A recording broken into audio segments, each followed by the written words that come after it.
இப்போ நம்ம கணக்கு பார்த்தோம்னா ஏ என்பவர் பி மற்றும் சியின் தாயார், டி என்பவர் சியின் கணவர், ஏ என்பவர் டியிடம் உள்ள உறவு என்ன? இதுக்கு முன்னாடி நான் இப்போ எல்லா உறவுகளை பற்றி சொன்னேன். மேல்முறை உறவு, கீழ்முறை உறவு சொன்னேன், சக உறவு சொல்லலை. கணவன் மனைவி அப்படின்னா எப்படி குறிப்போடணும் அப்படிங்கிறத இதில் பார்த்துக்கலாம்.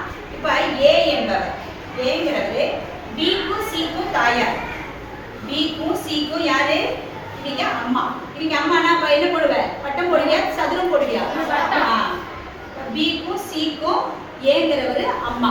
ஓகேவா? தாயார் சொல்லியாச்சு. சியின் கணவர், அதாவது டி என்பவர் சியின் கணவர்.